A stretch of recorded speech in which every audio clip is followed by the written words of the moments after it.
Welcome, time for some art fun. Today, I'm just going to talk about some of the materials I've reviewed in the past, now that I've had them a while, and tell you what I think in an update to these reviews. So stick around. If you were interested in any of the sort of lesser known brands that I've reviewed in the past, and you were wondering how they held up over time, this video is for you. The brands that I'm going to be revisiting are ZSCM, which sent me two different materials, Hippie Crafter, which also sent me two different materials, and Grabie, which sent me two different materials. And what you'll notice in this review is that I'm only showing you one for each of these, except for the Hippie Crafter, which I still use both of the things they sent me. So hold on one second. Let's start with the Hippie Crafter. So let's move all this stuff over here. Okay. So Hippie Crafter sent me this heat gun. As you can see, their branding right there. And I use this all the time. I love using this, especially when I do super heavy ink washes. I love playing around with different fountain pen inks. And as you know, if you've watched even like a few of my videos at this point, and when you put down a ton of ink, as you can see in my how to art with ink or how to use ink to paint videos, they take a really long time to dry, but they make really cool effects. So I will use this to dry up pools of ink because I don't really mind how it dries, where it pools, how the sheen shows, how the sparkle shows. It's all going to work out beautifully. Whereas when I do watercolor, I'm more careful to hold this further away from whatever it is that I'm drying because it will create its own rings of, if it's super pooled, different parts will dry at different rates. And that's not a Hippie Crafter thing, that's just a heat gun thing. So that's the only tip I'll give you. I'd never owned one before. One thing I really like about this, having used it now, is this, because this gets really hot. This nozzle gets super duper hot, and I don't want to just put it right on my table and possibly risk hurting my table. So I really like that it will lean on this, and that keeps the hot nozzle from touching anything. This does not get hot, which is great, so as long as you leave it down while you're doing your drying. If you leave it up, it's almost touching this. So make sure to open it while you're drying and then put it right down. So I love this thing, use it all the time, highly recommend. After using it for months and months and months, it's just as good as the first day that I got it, so I'm really, really happy with this. The watercolor brush pens that they sent me, I'm a big fan of watercolor brush pens. They sent me all these colors. They do come in these trays. Unlike my other watercolor brush pens, I left these in the trays because I made this very detailed swatch card that like has tray 1 and tray 2 and exactly what order the colors come in. And because one of my big drawbacks, or really the only big drawback of these, was that they don't have any numbers, just like the Ohuhu ones. It just has the branding. They actually look just like the Ohuhu ones. If this were like this and it was thrown in my bag, I would not know reaching for it if it was Ohuhu brand or Hippie Crafter. So they're exactly the same quality. I bet they use the same manufacturer. Problem, they both have no labels whatsoever, no names for the colors. So I made up all kinds of colors like neon yellow, quinacridone sienna. Made up names that made sense to me. Turquoise, light green. I made up all these names like cool gray, warm gray. Those actually make sense. So that I could use these. So if they get out of order, I don't know what I would do. So I keep this thing that I made in between the two palettes like this because it comes with two of them and it works great. What I will do is take this whole box with me on my couch and draw in my like cheapo sketchbook, my watercolor sketchbook, my marker sketchbook, whatever I want, and I will really play with it that way. I will use my other watercolor brush pens because I have a set from Arteza and I have a set from Ohuhu. I will use those when I'm going out of the house. So this is kind of my in-the-house, less portable one. And then I have just a bag where I threw a bunch of colors in. None of them are labeled. It's a grab-and-go type thing that I will use when I go out. So I love this. It works exactly the same as the Ohuhu brand, which is one of my favorite brands. So I definitely can recommend Hippie Crafter after months and months of still using these and really enjoying them. They have not gone dry. They've had no problems. So I love this. Next, let's do ZSCM. So this is a Chinese brand And this quality of this particular marker set that they sent me is fabulous. I love this case that it comes with. The zipper has been really reliable. It hasn't caught, it hasn't had a problem. This actually does help having this little tie. Really does make it easier to use. I like the size. It works well with my sketchbooks. Like this is a smaller sketchbook that I have that my dear, dear friend Moni D. Major, who has a wonderful channel here, gifted me in one of our recent joint unboxing live streams. And this is the size. So this is like a little small, shorter, but a little wider than an A5 is what I would say. And so like you can just grab these almost like a book and go sit on the couch and draw. I also can bring this, it's very portable. I can throw it, if I have a bigger purse, I can throw it in my purse. So I really love this, and I bet I haven't even said what it is, and if you haven't watched that video, you wouldn't know. This is the ginormous set of water-based brush pens. So comparable to a Tombow pen, smaller, shorter than a Tombow pen, brush pen, dual brush pen. It has a brush, every marker has a brush tip with this fatter end and a very fine tip on the smaller end. What I really love, having used these for so long, and I use them a lot, I really like these. This doesn't really do it justice, but this is the swatch page, and it doesn't look like so many pens as it is, and it doesn't look like a huge range of colors, but it is so much fun. I'll put a cow picture I recently did with these on the couch that I put on my Instagram. I'll insert that here so you can see that, but that's just one recent example that I know off the top of my head. I love that this little swatch fits right in. It lives in here, so it's easy for me to use these. Love that it is so portable. I like the quality of this case. I like how many colors it came with. I love that it has so many beautiful greens and blues, so many reds, so many neutrals. I just really like this set. I found it to be super versatile. It's really user-friendly. I like it. Not one of these markers has dried out in the time that I've had this, which is several months at this point.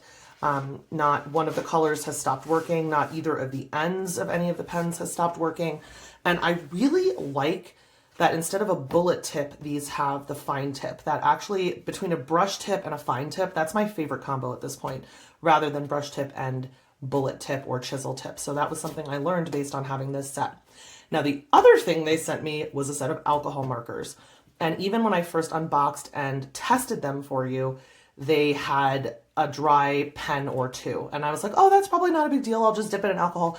But then I got the Ohuhu marker set, which I recently reviewed here. Not one of those was dry. They were all super juicy. They didn't smell as strongly.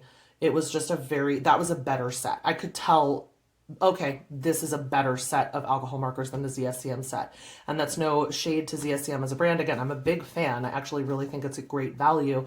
But I gifted that set of alcohol markers to a friend who's really into alcohol markers and will take all comers because he'll use them up. He uses them frequently and with such speed that he will write markers dry.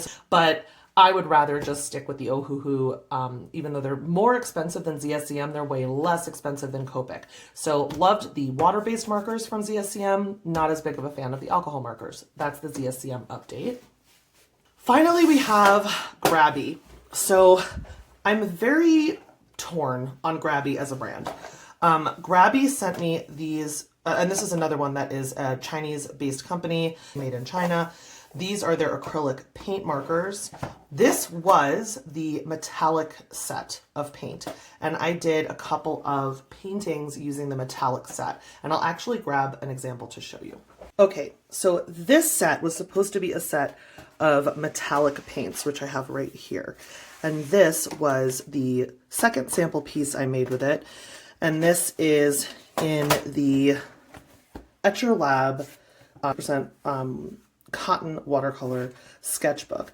So as you can probably see, this part still looks just as shiny and pearlescent and metallic as the day I got it. But literally no other part of this painting, all of which was metallic, looks metallic anymore. And this is in a closed sketchbook. So I understand that metallic is usually not light fast, and you don't expect it to last 100 years or anything. But I opened this, I think within 2 months of making that video, and it was already like this, like just matte as matte can be. I mean, some parts like this, I guess, in certain lights This super concentrated blue looks a little metallic, but like none of this purple, none of this green, none of this pink, nothing in the sky, which I had tons of metallic in. It's really just this that still looks super metallic, and that was a lot of layers. And then here are the swatches. I'm like, what? Where is the, like you can see there's like a little glitter in the sky. There's not really any in the water. These do look a lot more metallic in direct light. This green still looks metallic. The purple, no. Like the green, no. So I don't know. I'm not trying to be harsh. Like, this company was lovely to send me free art supplies to review. You know, I'm not trying to shade this company or like be overly harsh, but when I just opened my sketchbook, and this is me looking at it with the naked eye and not like putting a direct spotlight on this painting. When I first made it, I could see metallic everywhere, and now I can't. So it still maintained color, and I think that's important to note. It still maintained, you know, like this is still blue, and this still looks like the colors all look like the colors I laid down, just a little paler. But things didn't really maintain a ton of metallicness, and these are metallic paints inside a closed sketchbook. So I think that's important to know if you're choosing to buy metallic paints. I have other metallic paints that really keep their metallic look. They maintain it a little better. So I can't recommend the metallic paints. And what I've done is take this really pretty case that they came in, because I love the case, and I put my Roman Szmal palette in here, because I had a Roman Szmal palette that was in a box like this, like just in a laminated cardboard type box. And I love these swatches that it came with. So I need to cut these out and make a new swatch page, but I just don't have the heart to do that yet. So this is the exact box that the Grabie came in. The Grabie one came with half pans. This is from the Roman Szmal palette. So the plastic thing from the Roman Szmal palette actually fit perfectly in here. And for the price of the paints, would actually be a good price even just for this. So I really love this palette, and that's a good value. The paints are fine to play with. I would definitely give them to kids to play with, but I just think you need to consider them a one and done. They're not going to live on even in your sketchbook, which I was genuinely surprised by. Finally, I got these Grabie acrylic paint pens, and my friend Moni of Corgi Mossery sketchbook gift fame, I am not over it, like an Instagram chat about these and left some comments about them, and she was like, I'm a little nervous. I know you're so excited about them, but what if they dry out? Because sometimes these like cheaper paint pens dry out. And she was right. So this is a good example of like, if you don't touch these pens, what they end up looking like. Let me see if there's some more. Yeah, like the paint kind of settles to the bottom. You can see, I mean, you can't see an Posca pen, so who knows if this is what it's looking like inside of a Posca pen. But with this one, like you can see it doesn't, like even when I shake, it comes back around, but some of them don't. Most of them are still working fine, but they all kind of do this thing, and then you shake them back to life, and they're usually mixed back up and working fine. I will say the white one is still my favorite white paint pen, and it's not even in here because it lives in my travel case, because it's the only white paint pen that actually is like a fully opaque, not annoying white. People love a Posca pen white. I don't. I don't. My white Posca pen isn't white. It's transparent. So I love the Grabie white paint pen. A lot of these are really cool. I've been using them a ton. I use them in my toned gray sketchbook a ton. I love them, but yeah, you just kind of have to get your mind around some of them might dry out, like this one. So you can't even hear the ball and nothing's happening. So this beautiful color is kaput. And of course I still have this complaint that like they're not labeled really. And they're not exactly like what you would expect if you look at the color. Like that light purple is pretty dark. So you do kind of need a swatch sheet, but they don't stay where there's no way to keep them where they are. Like the minute you put one back, it like squishes something else out of the way. So it's not going to be as organized as the Hippie Crafter one. I would still recommend getting this because it's so affordable. The colors are so like vibrant. There's so much flow. They're such a pleasure to use, and they're so cheap. But they do have drawbacks that I didn't expect when I did that first video that, you know, Moni did and gave me a heads up, like maybe this is going to happen. So I really wanted to come back and do this video. I actually took the video for these metallic paints down when I saw how poorly they performed over time in the sketchbook as far as like maintaining their original look, I took the video down because I didn't want to leave my initial impressions as if that's the only impression. So that's another reason I'm doing this update, just to give you, for all the videos I've done before, I usually will do some kind of an update, or I'll use them again, or I'll give you new thoughts if you keep watching new videos. So hopefully this was helpful to you. If you were interested in any of these supplies and you ended up buying them, let me know what you thought. I'm really happy with these that I have right here, happy with all of this stuff, and I hope that's helpful to you to know, like, after months and months, I'm still happy with it. I just have different caveats for things than I would have had when I first unboxed and used them. Before, you have months and months of really using them in your everyday practice to see, like, what's the best thing about this? What's the worst? So I hope this was helpful. I hope you had a good time. If you did, please remember to leave a like, subscribe if you're not subscribed, and until next time, remember, we need something cute.